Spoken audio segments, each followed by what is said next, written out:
sumalpok sa pakod ng isang bahay. Ang isang trailer truck sa bayan ng Libao sa Pampanga, Biyernes na madaling araw. Sa corner street CCTV, binabaybay ng truck ang haba ng Jose Abansantos Avenue nang matapos nito ang siyam na concrete barrier sa gitna ng kalsada. Bago tumawin sa kabilang linya, hanggang tuluyang sumalpok sa kompletong pakod ng isang bahay. Sa investigasyon, patuloy San Fernando ang truck nang makatulong po ba ng driver dahilan para mawala ng kontrol ang sasakyan. Sugatan ng driver at pahinante ng truck na inilugod sa ospital. Nabuti sa Pomano ang may ng bahay, driver at mayari ng truck na yun ang DPWH para sa pagsagot sa gastos ng sinsalang inulok ng sasakyan. Dito ang sugatan sa bilang ang apat na estudyante matapos sumalpok ang isang SUV na minamaneho ng isang senior citizen sa labi ng isang paaralan sa Caloocan City. Nagpapatrol, Christopher Picton. Nawasak ang bahagi ng gastos sa lobby ng building ng isang private school sa barangay 81 Caloocan City matapos magdire-diretso sa loob ng gusali ang isang sporty vehicle Huwebes ng hapon.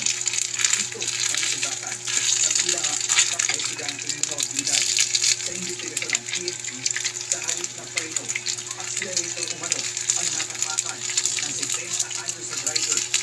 Si tatay nagtuturo ng gandong kanya. Hindi na rin yung taon na napakan ng accidente sa accelerator ng sasakyan.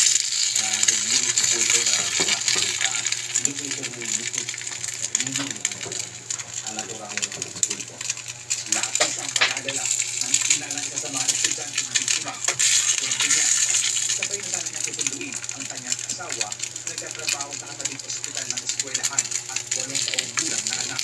Nagulat yung asawa ko, mabilis yung pangmulo, kaya kasakay ng batang daw sa kanila, tinulak ng anak para hindi din magalit. Nagkamo ng mga sugat at pasak sa katawan ang biktima. Nasa maayos na kondisyon na sila kasi narin ang ibang biktima. Inulitan senior citizen driver na hindi nagsasadya nangyari. Ayun ito na kami sa ito pa ng S-class ng school. Binigyan mabilang ng pag-apayag yung nangyari. Yung kung ano ang tutulong nyo sa gastos nila sa tutulong ako. Nasa konstruksyon ng Caloocan City Police Station ang driver at posibleng maharap sa kasong reckless imprudence resulting in multiple physical injuries and damage to property. Hindi pa nagbibigay ng pahayag ang pamunuan ng eskwelahan sa insidente. Christopher Sitz,